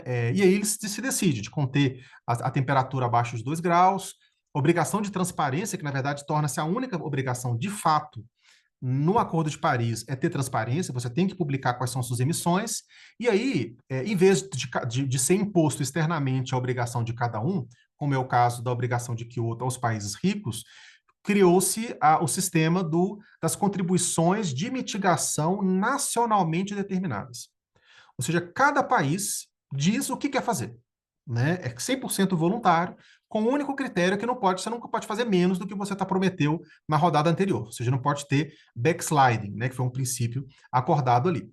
E aí a ideia é, através desses balanços globais, que acabam a cada 5 anos, os países apresentarem os avanços que foram feitos, né? E a partir disso você ter ali uma espécie de pressão, né? Inclusive de mídia, de ONG, sociedade e os outros países, um pouco competindo para poder ver quem que faz melhor, quem que faz mais bonito, quem consegue mais soft power através de propostas ambientais, né? Além de metas quantificadas de financiamento climático. Ou seja, aí voltamos lá ao nosso grande quadro, né? Nós estamos aqui com a Convenção Quadro, né? A Convenção Quadro, ela como o próprio nome diz, é um quadro, ou seja, é um ponto de partida para as negociações. As negociações são feitas em conferências das partes. Quando você tem decisões importantes como protocolos e acordos, eles precisam ser ratificados, como no caso da Convenção Quadro no Brasil, é o decreto legislativo, né? Legislativo, ou seja, do nosso Congresso Nacional, número 1 de 94, que aprova a Convenção Quadro, internaliza ela no nosso regimento nacional. Depois você tem, em 2002, o decreto legislativo 144, que internaliza o protocolo de Quioto, e depois o Acordo de Paris, o decreto legislativo 140 de 2016, que também internaliza. Para a COP de Belém, não se espera ter nenhum tipo de acordo ou protocolo que necessitará de ratificação, porque já é a especificação das regras do jogo. É como se fosse, aqui está a lei, né, e você faz o regulamento. Né, são detalhes operacionais e porém, ao mesmo tempo, não podem contradizer nenhum desses acordos mais de alto nível, como o Acordo de Paris ou a própria Convenção das Partes. Né? Agora, eu passei um pouco o quadro geral, mas eu gostaria só de pontuar que o risco da desinformação, né, principalmente em alto nível gerencial, né, e governamental, com relação a esses processos históricos, inclusive, que estão sendo colocados aqui. Né, porque existe muitas narrativas que falam que o Brasil está abrindo mão da soberania, que a ONU globalista ela consegue impor uma lei no Brasil, ou que, por exemplo, é o caso, né, dos corredores, do corredor AAA, que a COP ou a ONU fazer um corredor AAA, etc, etc. Como a gente viu, gente, em direito internacional não existe policial do mundo, não existe nenhum acordo vinculante que seja efetivado sem a aprovação do país de origem, né? Sem a aprovação do país, né, e do próprio Congresso Nacional. Porém, como a COP é um espaço de anúncio, onde as ONGs falam, que muitas vezes a própria mídia reporta, como é o caso do corredor AAA, alguém, no caso foi uma ONG da Colômbia, foi numa COP e disse, vamos fazer um corredor AAA. Aí fica, né? A COP diz, vamos fazer um corredor AAA. Não, não foi a COP que diz. A COP é um espaço, né, de países soberanos que decidem por unanimidade. Né? É como se alguém chegasse na porta do Congresso Nacional, abrisse um cartaz, falasse uma bobagem qualquer e ficou. Falou-se no Congresso Nacional X, e aí criasse um pânico, porque o Congresso Nacional. Não, não, o Congresso Nacional não decidiu nada. Foi um cidadão que entrou dentro daquele espaço e disse algo. Né? Então, às vezes, a própria questão da COP gera bastante confusão nesse sentido. Né? E aí, você vê, por exemplo, as consequências disso para a própria perda de capital político do Brasil. Né? O Brasil, ele teve, ele saiu de uma sequência de aumentos do desmatamento, né? O desmatamento estava ali por volta, né, de 8 mil quilômetros quadrados, bateu mais de 12, 13 mil quilômetros quadrados, isso em 2018, bateu quase 12, 13 mil quilômetros quadrados em 2021, 22, né? Então o Brasil já chega com aquele aspecto de não ter feito o dever de casa, né? Entra para as negociações sem conhecer aquele histórico, né? Inclusive eu estava lá pessoalmente nas negociações em Madrid, né? Que eram para ter sido no Chile, né? E acabou sendo em Madrid por causa daquele momento um pouco complexo da vida, assim, um pouco revoltas populares lá no Chile, né? Vocês devem lembrar. E aí, no último dia, de madrugada, todo mundo já com texto fechado, todo mundo já com passagem comprada para voltar para casa, né? O ministro Salles, porque foi dito para ele que ele poderia ter conseguido mais recurso, ou vendido isso, ou feito aquilo, né? Ele foi realmente muito mal assessorado. Ele levanta a mão e diz: o Brasil discorda da inclusão dos oceanos como um tema dessa COP. E que, inclusive, era a única coisa que o Chile queria, porque o Chile é um país oceânico, né? E aí ele queria que introduzisse lá reconhecemos que os oceanos são importantes, uma coisa super vaga, né? Aquilo gerou uma comoção, né? Porque os países ficaram olhando um para o outro, poxa, mas por que que o Brasil está fazendo isso? Todo mundo ficou sem entender, né? Mas foi, de certa forma, ali uma afronta, né, ao multilateralismo. Todo mundo teve que mudar passagem, todo mundo teve que estender hotel, todo mundo teve que ficar lá no dia seguinte, né? Onde, na verdade, abriu-se o debate, o Brasil falou, eu sou contra oceanos, aí vários países ficaram, poxa, mas por quê? Porque o Brasil achou que na verdade foi uma tentativa de boicote, seria sustentado também pelos países árabes, que acabaram roendo a corda, e aí disseram que não. Quer saber também, não, agora a Arábia Saudita concorda com oceanos, e aí o Brasil ficou exposto, aí o Brasil falou, não, tá bom, agora eu concordo com oceanos. Então, você imagina o desgaste público de você, né, pegar um tema banal, né, só para poder fazer um jogo achando que aquilo pudesse dar algum processo de barganha. Conclusão: o Brasil chega, né, 2 anos depois, né, porque 2020 não teve COP por conta da Covid, mas ele chega em Glasgow muito enfraquecido.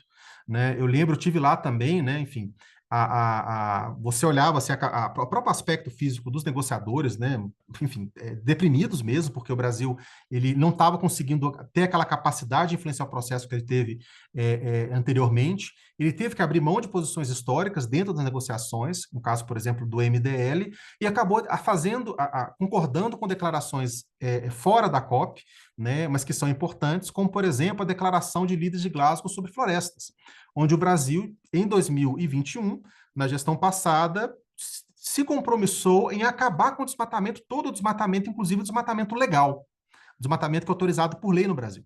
Né? E, curiosamente, em 2014, os países ricos tentaram fazer a mesma manobra, mas o Brasil recusou.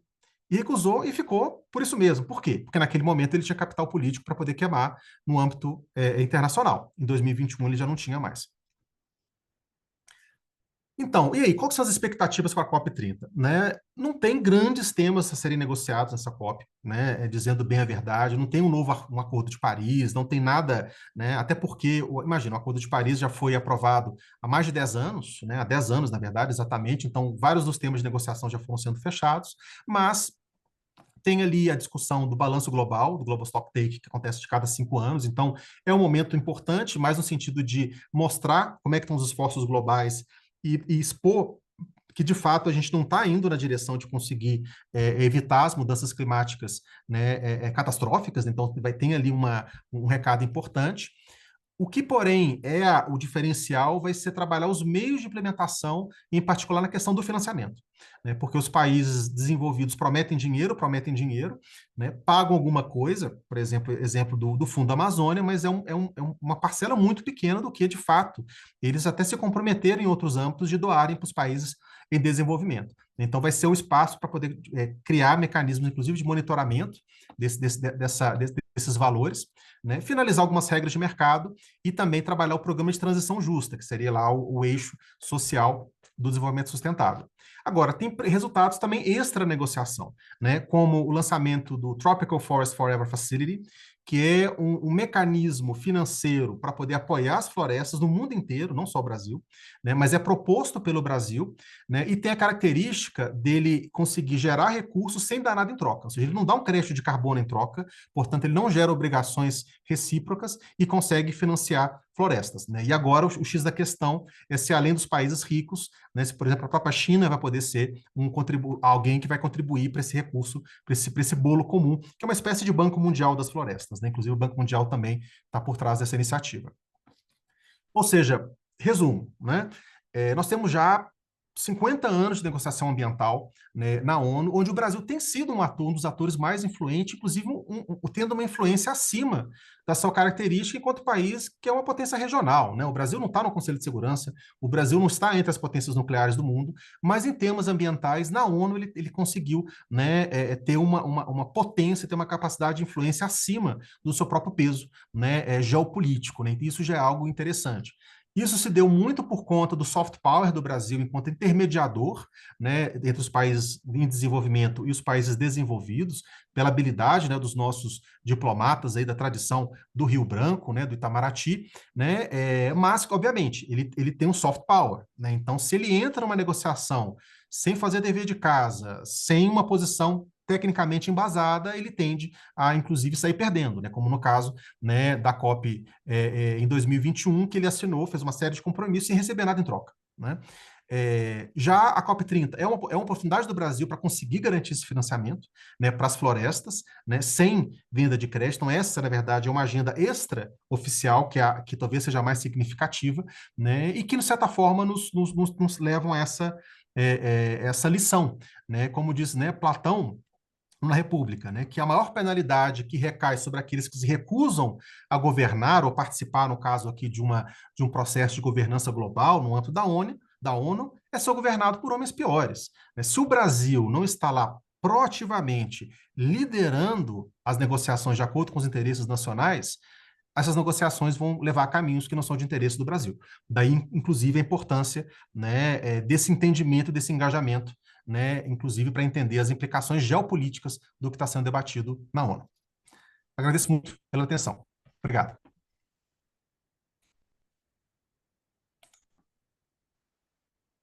Professor Rajão, muito obrigado pela sua palestra.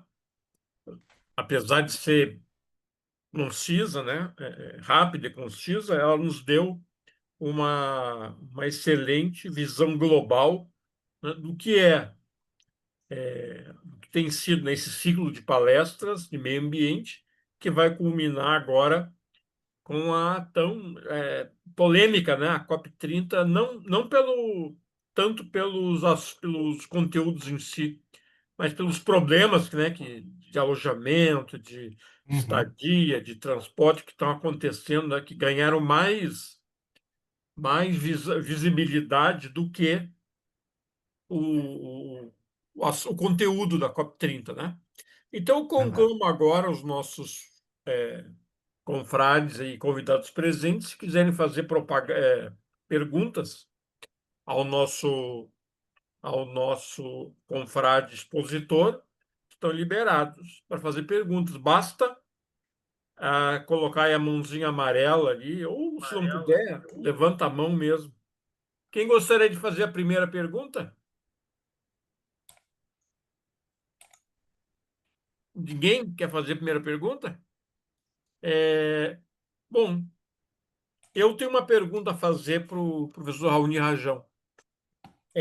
Talvez ela fuja um pouco ao assunto, ao tema, mas ela é muito importante. É, Professor, nós sabemos que, de maneira geral, as termoelétricas produzem muito resíduo de carbono. Elas são bastante poluidoras, né? As de carvão muito mais, as de petróleo e gás um pouco menos, mas de qualquer maneira são poluidoras. E nós temos, por outro lado, as usinas nucleares, que, Hum. que não são poluidoras, é uma energia, mas tem um risco. Se der tudo certo com a usina nuclear, não tem problema de poluição praticamente nenhum, muito pouco. Mas um acidente lá na Ucrânia, esqueci o nome agora, Chernobyl, e Chernobyl? outros no Uhum. Japão, Fukushima e muitos outros, né, podem causar uma degradação, digamos assim, aguda do meio ambiente. Como é que o senhor vê isso aí? Nós temos o Brasil, por exemplo, tem que investir mais mais em usinas nucleares e menos em carvão, né? Nós já temos as termoelétricas, né? Que a termo, a, Desculpa, nós temos as hidroelétricas, mas a hidroeletricidade ela tem um limite, né? Uhum. A energia eólica e solar ainda não é suficiente para atender a demanda. O senhor acha que a usina nuclear, apesar dos riscos, ela seria uma opção viável para o Brasil? Então, a principal vantagem, né, das usinas nucleares, assim como as termoelétricas e como as hidrelétricas, é que elas geram energia de maneira constante. Né? Elas não dependem da quantidade de vento daquele momento, se passou uma nuvem ou não, se é dia ou se é noite. Né? E por isso essa base de energia constante ela é muito importante. Né? E para alguns países, né, inclusive eu acho que para um caso da Europa, por exemplo, que tem inclusive um acesso a recursos naturais renováveis mais limitado, eu entendo que é uma solução importante e eu particularmente acho que a decisão, por exemplo, da Alemanha de abandonar o programa nuclear foi desastrosa. Aquilo foi um erro, de fato, né, cometido por eles. No caso do Brasil, eu vejo como tendo menos sentido enquanto produção de energia elétrica isolado de um contexto, inclusive, geopolítico mais amplo. Né? Por quê? Porque o Brasil, ao contrário, por exemplo, da Europa, até os Estados Unidos, tem uma capacidade de gerar biocombustível, né? Porque você pode ter termoelétrica a etanol, né? E o Brasil tem dezenas de milhões de hectares de terras degradadas que poderiam, inclusive, ter expansão de plantação de cana.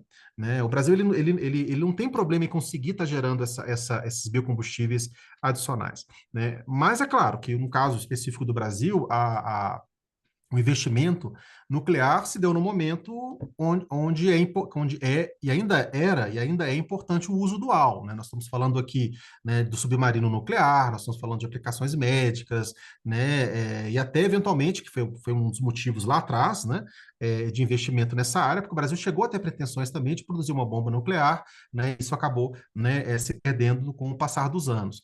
Então, assim, eu entendo que na época estava correto, né? Porque a Angra fazia parte de um investimento mais amplo. Hoje eu vejo como tendo menos sentido. Só que agora sim, né? É aquela situação. O investimento já foi feito, já está no meio do caminho, né? E tanto é que conversando, por exemplo, o- os auditores do Tribunal de Contas da União, né, que a gente tem lá uma relação com eles, a gente comenta vários casos, um dos casos, inclusive, é o de Angra, né, eles tendem a entender que faz sentido agora acabar a obra, né, vamos terminar a Angra 3, inaugurar, pôr para produzir, porque os investimentos já foram feitos e não tem como voltar atrás no tempo, né? Então, nesse caso, né, vai ter a sua importância, mas a gente tem que também entender a posição privilegiada que o Brasil está também. O Brasil tem mais opções, na verdade, que muitos países.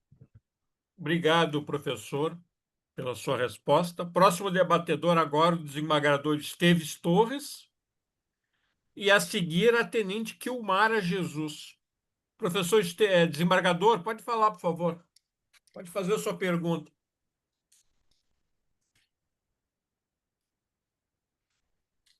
Desembargador, o senhor tem que abrir o seu microfone.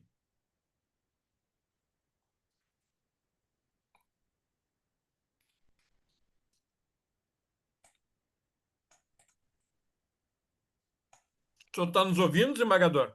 Ah, sim, agora sim. Agora Ah, eu sim. tentei Pode abrir. falar, pode falar. Antes de mais nada, meus parabéns ao professor Raoni Rajão por ter sido um campeão da pedagogia, porque ele provocou a minha ignorância.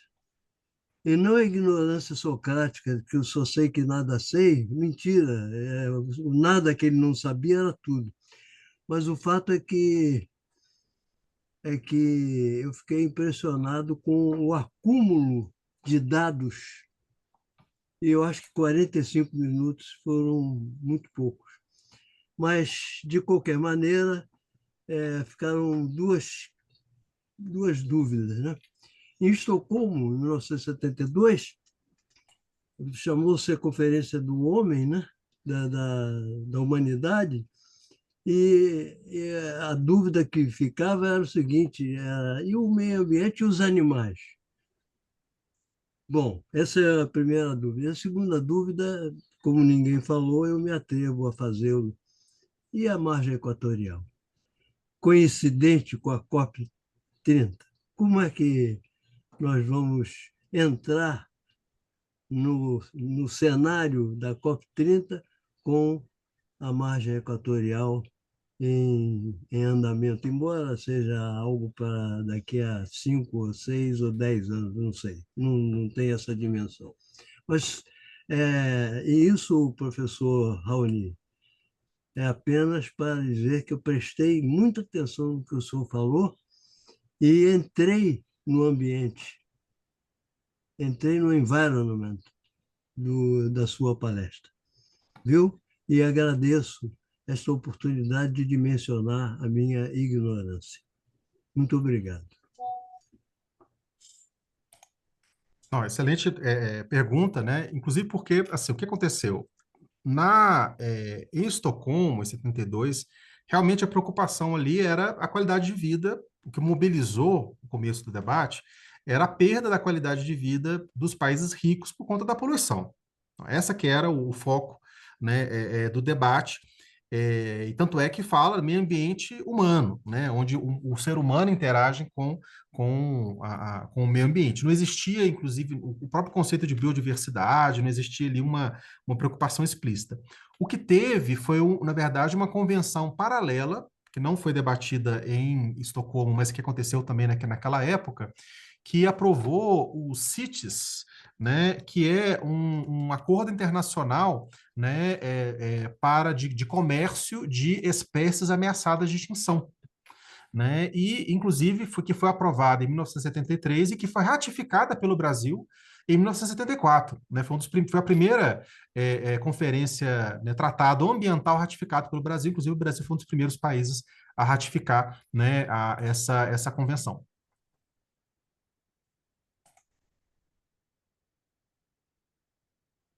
A margem equatorial, professor. A margem equatorial, perfeito, desculpa. Então, é, eu acho que existem várias questões diferentes que acabam se misturando, né? Claro que a gente não pode deixar de ser até mesmo um pouco cínico, né? E entender que não faz sentido, né, um país se sacrificar enquanto os outros não estão fazendo o trabalho deles, etc, etc. E esse país, né, no caso, se privar, né, de um recurso natural, né? Isso é algo que faz sentido, né? Mas a gente tem que entender o contexto mais amplo, né? O petróleo produzido no Brasil tem um preço de custo entre os mais altos do mundo, né? Nós estamos falando ali de cerca de $35 só para poder tirar o petróleo do fundo do mar, né? Que só é mais caro do que o petróleo do Reino Unido e da Noruega, que é em águas profundas, ainda por cima do Mar do Norte, né? Que é um mar muito mais difícil de explorar, né, do que o nosso. Né, que é muito diferente do petróleo da Península Arábica, né, que tem um custo de produção de $10. Com uma trajetória de redução de dependência de combustíveis fósseis, ou seja, as pessoas estão comprando carros elétricos ou estão indo para o próprio etanol, né? Você tem um aumento muito grande de eólica, solar, até mesmo nuclear em alguns países, etc, etc. Existe uma tendência de diminuir a demanda por petróleo nos próximos 30 anos, 40 anos, né? É o que se espera. O que vai acontecer? Quando diminuir a demanda, quem conseguir vender por menos vai ter mercado. Quem tiver o custo mais alto não vai ter mercado. E por uma lei muito simples de oferta e de demanda, o Brasil vai ser um dos primeiros a não conseguir mais colocar o produto dele no mercado. E que, inclusive, já está acontecendo, né? Agora, com o acordo na faixa de Gaza, o petróleo despencou nas últimas semanas, já atingindo ali a faixa dos $60. Petróleo a $200, como teve em alguns anos atrás, né, provavelmente não vai se alcançar mais, né? E aí fica a questão: faz sentido o investimento de dinheiro público através da Petrobras para poder começar a produzir petróleo e colocar no mercado daqui a 10, 15 anos, sendo que talvez a gente não vai ter mais 30, 40 anos para poder produzir naquelas áreas especificamente, né? Ou seja, o meu questionamento ele é mais econômico do que puramente ambiental, né? E eu acho que, naquele caso específico, a decisão, né, do presidente Lula foi uma decisão política mesmo. Acho que ele tinha esperança que aquilo vai gerar mais votos, que as pessoas vão achar que vai ser um momento como um segundo pré-sal, e aí, por conta daquilo, a economia vai crescer e também vai ter uma desculpa para poder fazer investimentos muito vultuosos da Petrobras, né, numa região muito remota, né, e que, enfim, né, infelizmente o track record não é muito bom, né, o histórico não é muito bom desses grandes projetos, né, isso é uma segunda preocupação que eu tenho bastante, né, importante com relação ao que vai acontecer no caso ali da margem equatorial. Muito obrigado, professor. Muito Obrigado, obrigado, professor viu? Rajão. Tem uma pergunta, duas perguntas da Tenente Kilmara Jesus. Eu vou ler para o senhor aqui, porque eu acho que ela quis fazer por escrito. A primeira pergunta: Onde entrariam os direitos humanos quanto à questão vinculante, no tocante às imposições de tratados internacionais nos países? E a outra pergunta dela, na sequência, sobre as finanças verdes internacionais. O Fundo Verde do Clima acabou? Então, aí, assim, aí eu acho que um primeiro esclarecimento, né? É, você pode fazer pressão internacional no âmbito das negociações, etc., para um país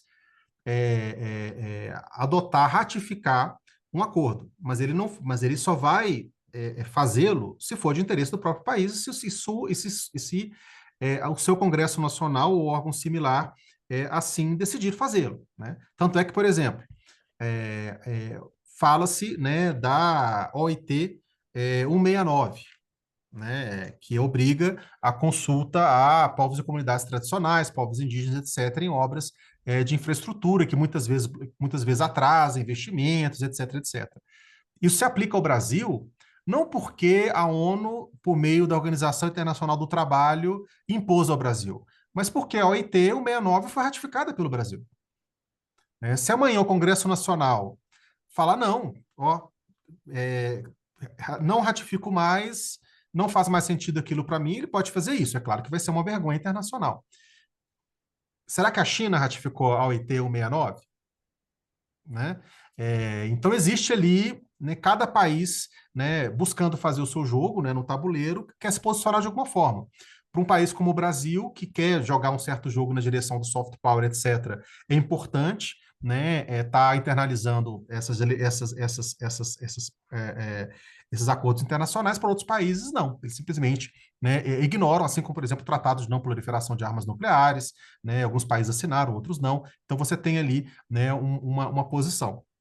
É claro que eu entendo que são elementos justos, são elementos importantes, né? Eu tenho valores, né, democráticos nesse sentido, né? Mas eu acho que é importante a gente entender como é que ele funciona. Sobre o Fundo Verde do Clima, então, ele continua existindo, né? Porém bastante enfraquecido, para ser sincero, porque existe uma tendência um pouco cruel de você sempre estar criando novos fundos, né? Porque aí, e aí para poder, porque o mover o próprio fundo, o próprio caminho, né? E aí tem um processo, né, que é também negativo, né? Que é uma multiplicação de fundos e que, em vez de gerar um aumento de recursos, gera uma divisão de recursos, né? Por exemplo, essa discussão foi até refeita agora, nas últimas COPs, quando foi aprovado o Fundo de Perdas e Danos, que é uma espécie de seguro contra impactos climáticos em escala internacional, né? Muitos questionaram, falaram, poxa, mas já tem o Green Climate Fund, né? Já tem, né, fundos que têm esse papel de conseguir apoiar países nessas condições, mas não, fez questão de apoiar, porque era uma espécie de moeda de troca dos países insulares que vão praticamente afogar por causa do aumento do nível do mar, e eles precisam de uma coisa para chamar de seu, um fundo para chamar de seu. Então, eu acho que é um pouco essa dinâmica que a gente tem visto. Obrigado, professor Raoni Rajão. É, Tem uma pergunta aqui também do senhor Suélio da Silva Araújo. Ele pergunta: no caso da exploração de petróleo pela Petrobras, o senhor pensa que é melhor o governo fazer mais concessões ou optar pela privatização de poços de petróleo? Isso é uma discussão histórica no Brasil, né? Inclusive, tem um livro publicado nos anos 50 pelo Távora, pelo general Juarez Távora. Marechal Juarez Tavares, Marechal, né? onde que se chama, né, Petróleo para o Brasil. Inclusive, eu achei uma cópia dele online e até comprei agora, uma das últimas aquisições minhas. E ele entra nesse debate porque você tinha os nacionalistas muito ferrenhos colocando não, todo o petróleo tem que ser explorado por empresas brasileiras, etc., etc. E ele já vinha com uma proposta que depois, né, o Goberi, o Meira Silva, etc., já colocavam que é entendido como aquela da fronteira ideológica, né? Que, poxa, se eu e os Estados Unidos, por exemplo, temos a mesma ideologia, estamos trabalhando juntos contra o mal comum, e os Estados Unidos têm capital e capacidade técnica, e eu, Brasil, não tenho, vamos trabalhar com os irmãos do Norte, que é o termo que o Távora utilizou no livro, né? Para poder, né, conseguir gerar um desenvolvimento mais rápido, né? E isso, de certa forma, estruturou uma parte importante, né, das nossas decisões de exploração de mineral, né? Tanto é que o Brasil, desde 1968, ele é bem liberal com relação à entrada de capital estrangeiro para exploração de mineração e, inclusive, de petróleo, né?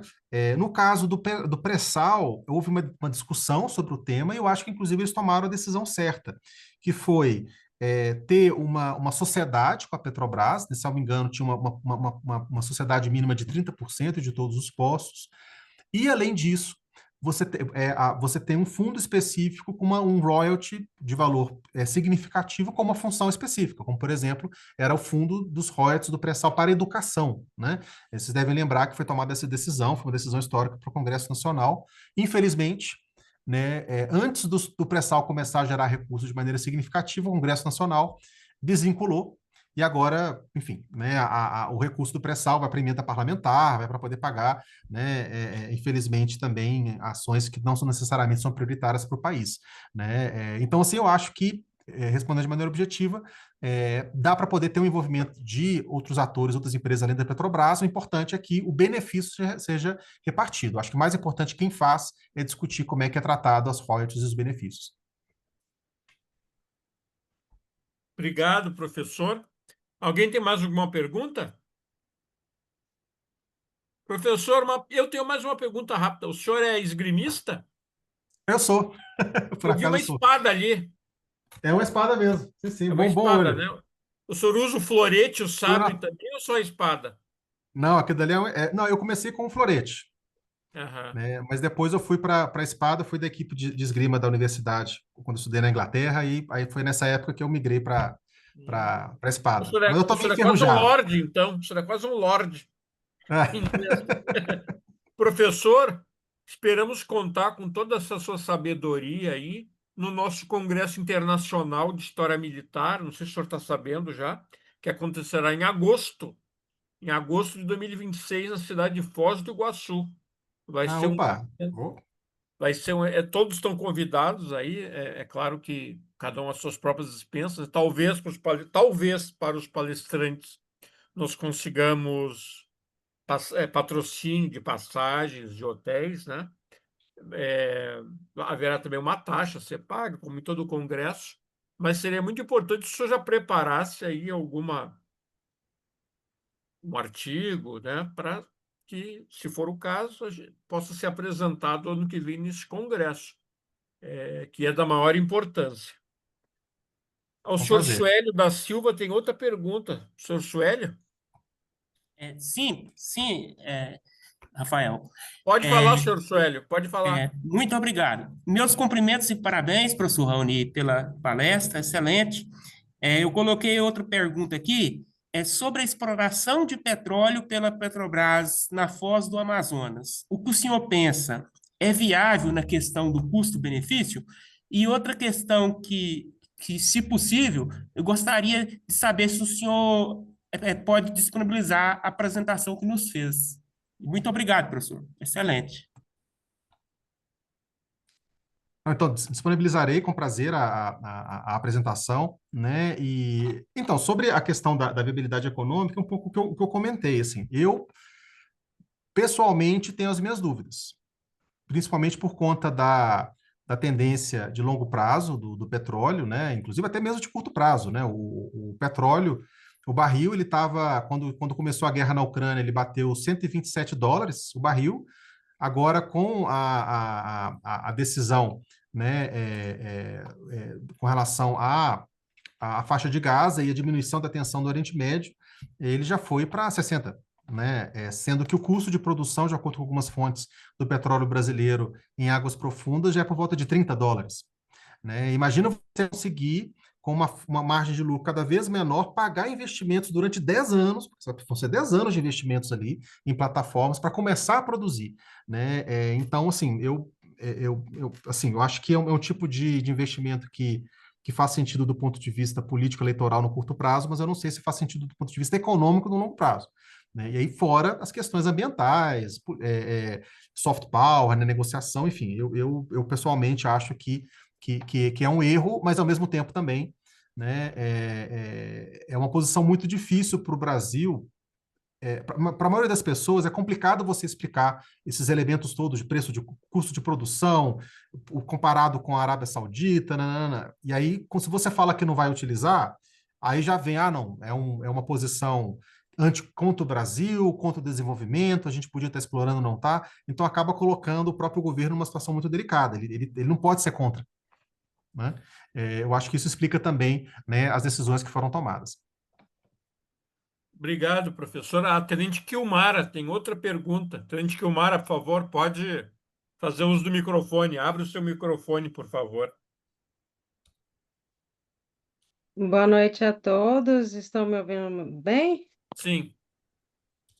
Bom, eu pedi para fazer uso da palavra, permissão mais antigo, para também fazer uma contribuição com todo esse apanhado, toda essa apresentação, parabenizar o professor Rajão, que a gente percebe quando a pessoa é apaixonada pelo que faz, né, consegue realmente externalizar, passar as informações de forma correta, precisa, né? E também nesse escopo, né, antes dos tratados internacionais, as legislações e etc., o Exército Brasileiro também tem um documento editado, né, que é o próprio campus, a lei, né, do campus de Jericinó, que foi de 1920 e que determina que não será permitido o corte de árvores, não será permitida a degradação e também, caso haja, né, algum tipo de dano ambiental, que isso também deve ser recuperado dentro dos nossos campos de instruções, né, dentro do Legal. Exército Brasileiro. E também nesse contexto, nós temos, pela Diretoria de Patrimônio Imobiliário e Meio Ambiente, disponibilizado para o Exército inteiro, né, e também outras pessoas que tiverem interesse, no nosso portal de educação, dentro do sistema de educação do Exército, né, que é o que se chama EB-Aula, né, o site, né? E nós temos o curso de Gestão Ambiental. Esse curso de Gestão Ambiental é considerado como estágio, né, para nós militares, que apresenta, inclusive, tive recentemente atualizando essa instrução, que é a instrução de conceitos ambientais, que permeia praticamente quase todas, né, as questões que o senhor colocou de por que que a gente se preocupa com o meio ambiente e por que que Uhum. isso realmente vai impactar para que a gente possa realmente não somente sensibilizar, né, mas conscientizar da onde que veio essa preocupação e por que que ela é realmente importante, né. Tive a oportunidade também de participar da Rio+20 e realmente eu vi isso que o senhor comenta, né, a delegação de onde eu participava, de onde eu trabalhava, levaram mais de 10 pessoas da delegação, entre técnicos, e naquela época eu ainda era mera estagiária e tive essa oportunidade, e foi lá que eu vi, a primeira, assim, se concretizar, né, a promessa dos carros elétricos. E hoje nós estamos vendo, assim, né, nos nossos vizinhos, por exemplo, minha mãe aqui em Brasília mora em Águas Claras, não é um bairro assim de luxo, mas é de classe média, né, classe média alta e etc. E no bloco dela, no prédio dela, já tem os dispositivos para cada vaga, para cada morador colocar os dispositivos de carros elétricos, né. Uma preocupação que eu vejo em questão das energias, né, questão de energias, energias renováveis é importante, é interessante, porque poluem menos, mas é muito difícil a gente ter a certeza de que é uma energia limpa, porque todo processo vai gerar um tipo de impacto, né? O que a gente poderia fazer é a questão de descarbonização daquela energia, vamos dizer assim, né? Uhum, E é algo também que está sendo uma das nossas preocupações, né, de cada vez mais reduzir as nossas dependência energética, né, através de diversas tecnologias, bioconstrução, energias fotovoltaicas, que é, no momento, o que está se tornando viável, né, para a nossa realidade, mas principalmente ter esse ganha-ganha dentro das nossas discussões, que contextos como esse de COP, contextos como esse internacionais, acadêmicos, nós possamos realmente trazer para a nossa realidade e trazer como um benefício, né, para as uhum, instituições querendo ou não, a instituição é feita por pessoas também para as pessoas. E uma outra questão, uma outra preocupação das atividades subsidiárias, alguém mais antigo possa me corrigir, estou há 3 anos no Exército, mas a questão de combater os crimes transfronteiriços uhum, e os delitos ambientais, né, como uma responsabilidade do Exército. E como essa responsabilidade do Exército, precisamos estar sempre em prontidão. Então, esse adestramento da tropa em locais preservados também faz parte do nosso negócio, vamos dizer assim. Então, é realmente uma evidência que nós percebemos, né, para adestramento da tropa, para que nós possamos realmente estar em condições quando formos acionados, né? uhum, Então, esse viés de adestramento da tropa, e em segundo, realmente fazer parte desse poder de polícia para evitar esses impactos ambientais no nosso país. Fico à disposição, excelente. né, para o que for necessário, junto com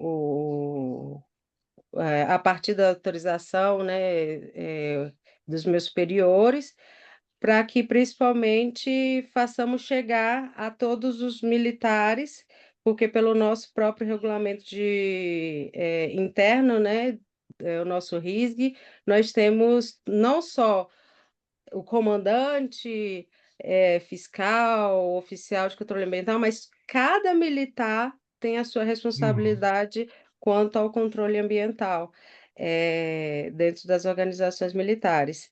E fazer parte uhum. da DEPIMA, através da seção de meio ambiente, através da subseção de técnica ambiental, transmitir isso a eles. Então, foi muito enriquecedor. Agradeço a oportunidade de estar compartilhando outros conhecimentos para aumentar as discussões e parabéns pela iniciativa.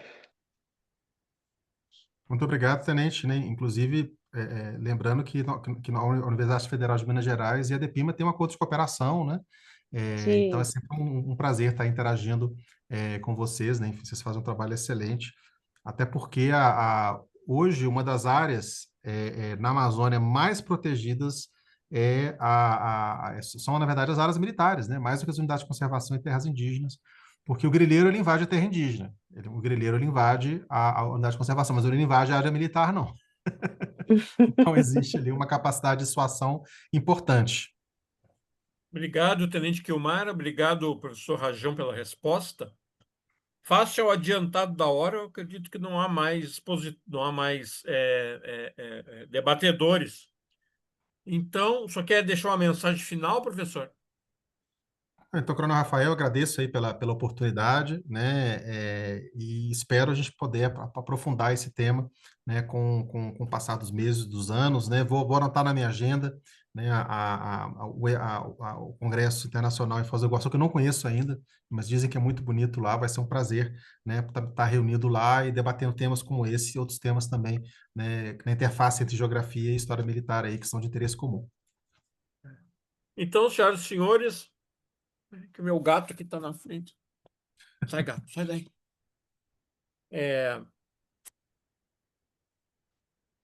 Desculpa.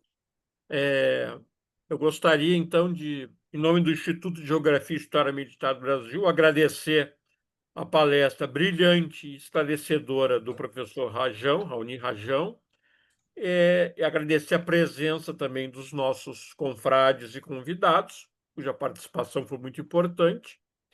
Lembrar que essa é a nossa primeira sessão ao vivo, fora do horário de expediente. É a primeira vez que a gente faz uma sessão. Então, o senhor é Obrigado. pioneiro, mais uma vez, professor Raoni. Agradecido. Fora do horário de expediente, foi bem sucedida, tivemos uma participação expressiva de confrades e convidados, o que, de certa forma, prova que é viável fazermos à noite. E gostaria também de deixar o recado para o ano que vem, o nosso Congresso Internacional ocorrerá em agosto, né? Quem quiser assistir a palestra do professor Rajão, dentro de alguns dias ela estará no nosso site. Eu já coloquei aqui no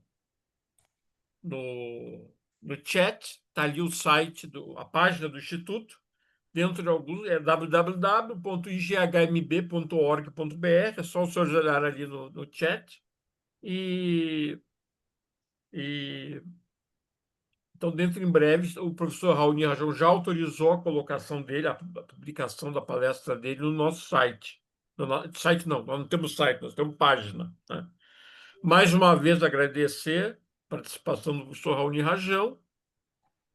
Pois não, Fortuna? Coronel, só lembrar do canal do YouTube também. O meu? O meu Não, canal? do O Instituto. Instituto. Do senhor também. Do senhor O também. Instituto, para quem não sabe, tem um canal no YouTube, tá? As nossas palestras podem ser acessadas ou pelo site, que eu já falei, ou pelo nosso canal do YouTube. É só botar lá IGHMB, tá? IGHMB. Isso eles têm acesso. E temos uma grande, acho que nós temos mais de 70, 80 palestras lá. Nós só começamos a estocar as palestras de 2021 para cá, nós não temos de 2021 antes, mas são muitas palestras sobre temas variados e muito interessantes. E se os senhores entrarem lá, inscrevam-se, deem o like, inscrevam-se, é gratuito, totalmente gratuito. Façam comentários, tá, ok? Comentem, compartilhem, está autorizado, é público, com quem os senhores quiserem, tá ok? Pode compartilhar, porque quando nós tivermos um número razoável, o YouTube vai começar a monetizar esse canal. Então, vai começar, é pouquinho, mas um dinheirinho a mais para o Instituto para manter o canal funcionando. E também quer dizer que eu tenho um canal no YouTube que chama-se Rafael Natal História para Todos. Está começando, só tem 5 vídeos por enquanto, 4, 5 vídeos. Eu estou começando agora, mas já está com uma quantidade bem grande de inscritos, de visualizações. Se eles quiserem dar essa força para a gente, também é gratuito, tá? Entrem lá, assistam as palestras, deem o like, inscrevam-se, tá? Deem essa forcinha aí para a gente, para o canal, dá um valor para o canal aí, tanto do Instituto quanto o meu, pessoal. Tá? Eu só falo de assuntos pouco conhecidos, polêmicos, né? Aqueles que as pessoas têm muita dúvida, ou que, com o passar do tempo, ninguém mais lembra, né? Por exemplo, o meu último foi sobre a revolta de Jacareacanga. Talvez alguns conheçam o assunto, né? Mas tem vários da história do Brasil, história geral, história militar também. É Rafael. Então, são 2 canais. IGHMB, é só clicar que aparece lá. E o outro é Rafael Natal, História para Todos. Tem que botar tudo, porque tem um outro Rafael Natal aí que é lutador de MMA. Então, se botar só Rafael Natal, vai aparecer o canal lá do lutador de MMA. E eu não sou lutador, infelizmente, eu não sou lutador de MMA, tá bom? Sou só militar e historiador. Então, quero agradecer a todos, ao nosso webmaster aí, que é o Fortuna, também conhecido como Galo Jorge, que se dispôs a ficar aí de noite para nos ajudar. Obrigado, Fortuna. Matarroque, nosso confirmado, que deu a Prazer, coronel. ideia de fazer à noite e podemos dizer que foi um sucesso total. Boa noite a todos. Felicidades aí, tá ok? Pode espalhar aí que foi muito boa a nossa palestra. E, mais uma vez, obrigado a generosa oferta que partiu dele, do professor Raoni Rajão. Raoni, ano que vem, em Foz do Iguaçu, é muito importante você estar lá. Combinado. Tira o escorpião do bolso, e paga aí uma passagem. Se a gente conseguir, a gente Sim. paga para você, mas se não conseguir, você paga aí. O Não, professor me ganha vira, me bem pra vira. caramba. O professor universitário ganha bem. É brincadeira. Um abraço, senhores, a todos e muito boa noite. Boa noite.